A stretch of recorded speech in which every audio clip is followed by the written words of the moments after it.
Welcome to my channel. Yes ma'am, मैं हूँ मीनाक्षी और आप मेरे साथ पढ़ रहे हैं। आज क्लास 8 चैप्टर 9 है अलजेब्रिक एक्सप्रेशन। एक्सरसाइज स्टार्ट कर रहे हैं आज से हम एक्सरसाइज 9.1 का क्वेश्चन नंबर 1। और जिन्होंने अभी तक मेरे चैनल को लाइक और सब्सक्राइब नहीं किया है तो चैनल को लाइक कीजिए, सब्सक्राइब कीजिए।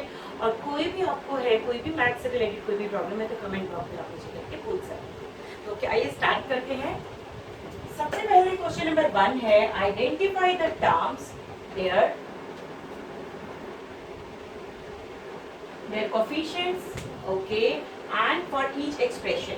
आपको यहाँ पे कुछ एक्सप्रेशन दे रखे हैं बच्चों, ये आपको पता होगा अलजेब्रिक एक्सप्रेशंस क्या होता है। ये आप जिन्हें नहीं मालूम है मेरी प्रीवियस वीडियो में जाके आप देख सकते हैं। मेरे चैनल पे मैंने इंट्रोडक्शन पूरा 2 पार्ट में इंट्रोडक्शन दिया हुआ है।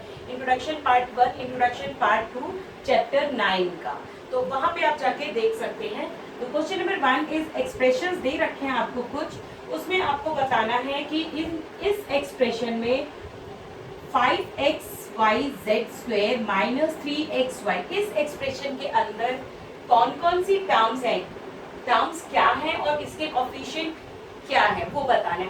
तो बच्चों सबसे पहले टर्म को समझ लेते हैं। टर्म क्या होता है? कोई भी एक वेरिएबल, ओके, कोई भी एक वेरिएबल और कांस्टेंट, ओके, कांस्टेंट मतलब कि एक फिक्स नंबर, वेरिएबल मतलब कि जो चेंज होता रहता है, ओके, जैसे कि x हो गया, y हो गया, a हो गया, b, ये सब हमारे वेरिएबल्स हैं। और कांस्टेंट क्या होता है? 4, 1, 3, 2, 7, 9, ये सब हमारे कांस्टेंट है, ओके। तो अब यदि कोई भी वेरिएबल और कांस्टेंट आपस में मल्टीप्लाई, प्रोडक्ट, किसी भी कांस्टेंट और वेरिएबल का प्रोडक्ट, फॉर एग्जाम्पल मेरे पास है यहाँ पे 4, कांस्टेंट है, एक वेरिएबल है मेरे पास x, 4 multiply by x is equal to 4x, okay. 4 multiply by x is equal to 4x। तो 4x एक टर्म है सेपरेट, ओके, 4x एक टर्म है, 2y² एक सेपरेट टर्म है, माइनस 7xyz ये एक टर्म है सेपरेट। तो ये पूरी टर्म है, ये पूरी टर्म है। वेरिएबल और कांस्टेंट का जहां पर भी दोनों का जो प्रोडक्ट होगा आपको दिया जा रहा है विथ सिंबल, नेगेटिव भी हो सकती है ये और पॉजिटिव भी टर्म हो सकती है, तो वो होती है हमारी टर्म्स, ओके। अब इस क्वेश्चन में देख लेते हैं कि यहाँ पे सबसे पहले 5xyz², ओके, टर्म क्या है सबसे पहले फर्स्ट वाले में? 5xyz² एक टर्म है, ओके। अब 3xy ये भी एक सेपरेट टर्म है, 3 यहां लिख देते हैं, 3xy ये भी एक टर्म है। तो यहाँ पे कितनी टर्म हो गई है? 2 टर्म हो गई हैं। अब इनका क्या करना है? कोफिशिएंट लिखना है।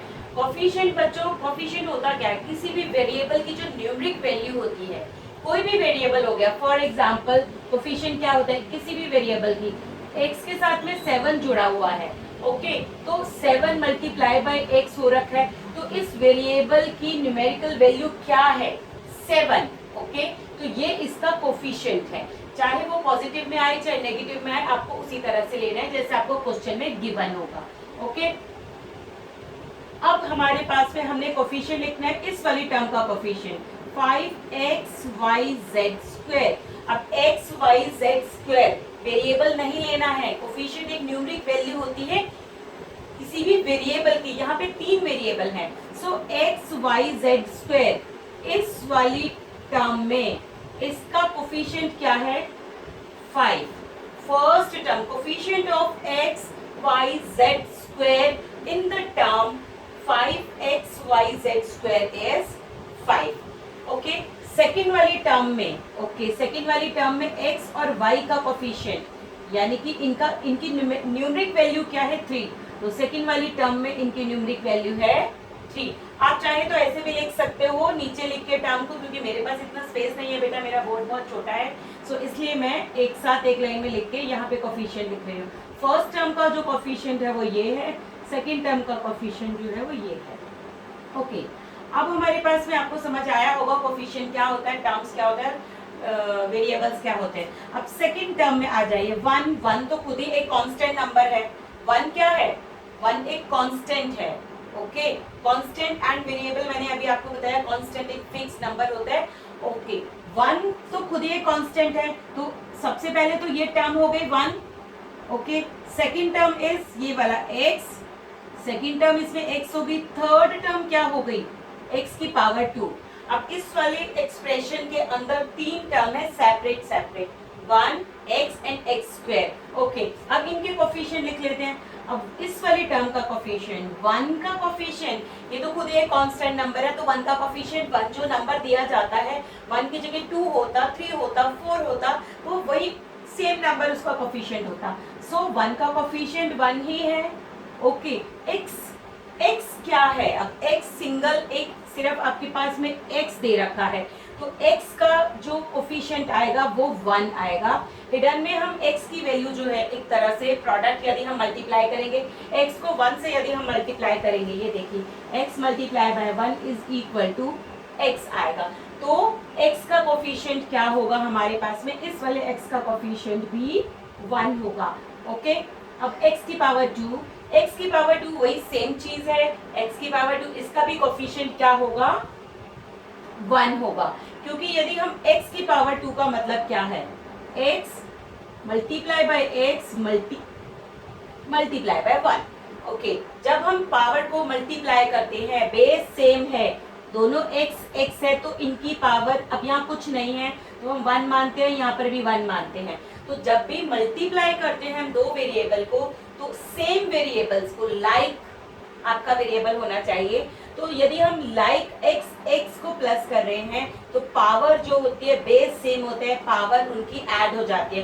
सो ये हो गया x 1 + 1 is equal to x की power 2 multiply by 1 is equal to x की पावर 2, ओके। तो इसका कोफिशिएंट क्या होगा, 1, x स्क्वायर का कोफिशिएंट भी 1 होगा, ओके। अब आ जाते हैं हम थर्ड नंबर पे। अब एक तो ये वाली टर्म है, क्या टर्म है इसके अंदर, एक टर्म है 4x² y², ओके। अब बेटा एक सेकेंड, यहाँ पे मेरा माइनस का सिंबल रह गया, ये माइनस सॉरी, मैंने अभी देखा एकदम से मेरी नजर अभी चली गई, तो ये माइनस, ये टर्म जो है माइनस के साथ, नेगेटिव किसी भी टर्म के आगे यदि सिंबल लगा हुआ है माइनस का, तो आप माइनस के साथ ही लेंगे, और इसका कोफिशिएंट भी -3, मैंने देखा ही नहीं, मैंने सोचा पॉजिटिव टर्म है, ओके। तो यहाँ पे -3 है, ओके। अब यहाँ पे आ जाइए, ये क्या है, 4x² y², ये एक टर्म है।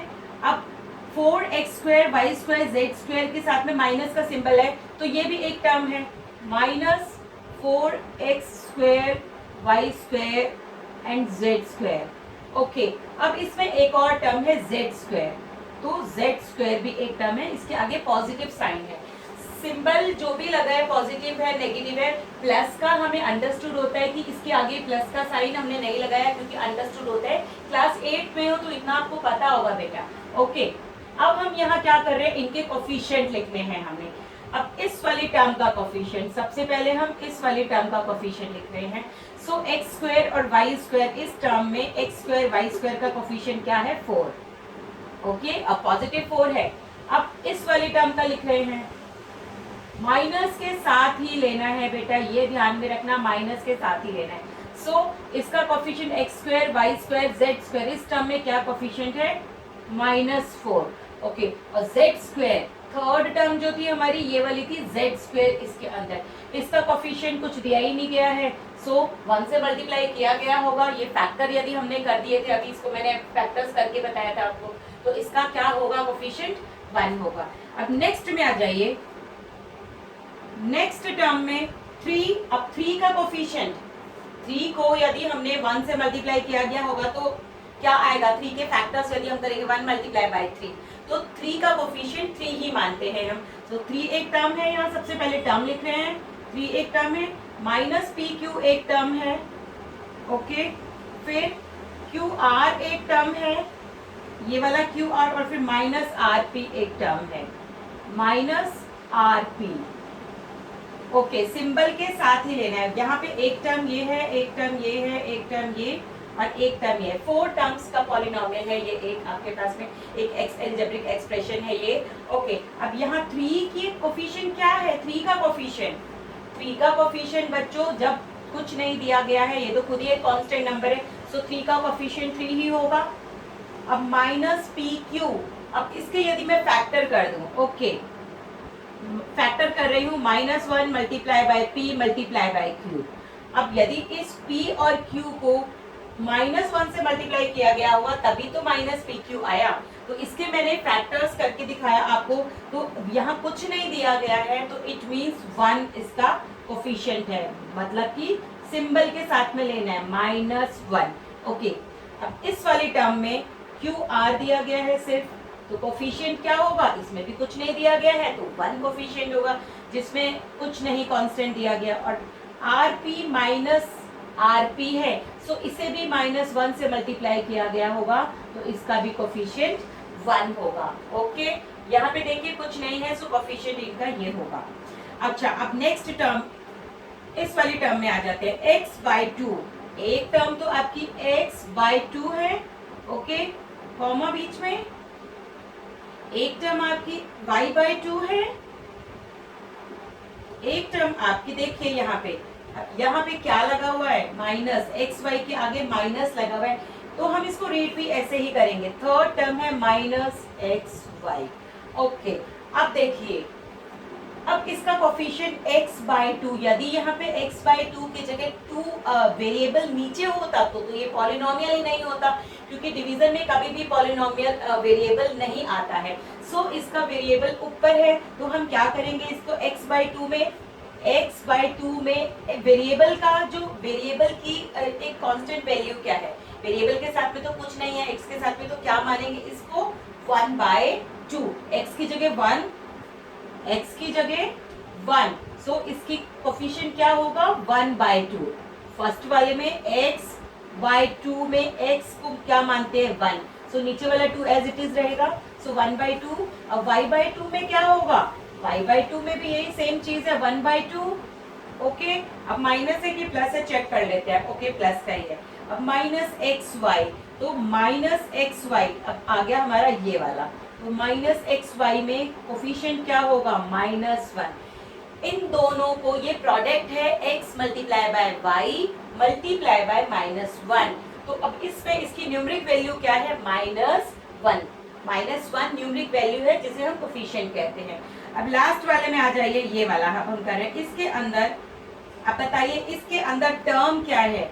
टर्म इसके अंदर है 0.3a एक टर्म है, ओके, सेकेंड टर्म है -0.6ab, ओके। अब थर्ड टर्म हमारी कौन सी है? थर्ड टर्म हमारी ये वाली है 0.5b, ओके। अब इसके कोफिशिएंट कौन कौन से हैं? आप कोफिशिएंट बताएंगे आप मुझे। 0.3a का कोफिशिएंट क्या है? फर्स्ट 0.3 का कोफिशिएंट है 0.3। फर्स्ट का कोफिशिएंट क्या है? इस वाली टर्म का कोफिशिएंट है a, वेरिएबल है, a इज आवर वेरिएबल। अब a की न्यूमेरिक वैल्यू क्या है? 0.3, सो 0.3 हमारा फर्स्ट कोफिशिएंट है। अब माइनस इस वाली टर्म का कर रहे हैं अब हम, -0.6ab। अब इस वाली टर्म में ab का न्यूमेरिक वैल्यू क्या है? ab की -0.6, ओके। अब थर्ड वाली टर्म में क्या कोफिशिएंट है? इसमें 0.5b है, तो b का कोफिशिएंट क्या है? 0.5, और ये एक पॉजिटिव है तो इसलिए ये हमारे कोफिशिएंट्स हैं। ओके, तो आपने ये था क्वेश्चन नंबर 1। मिलते हैं क्वेश्चन नंबर 2 के साथ नेक्स्ट वीडियो में। Bye bye.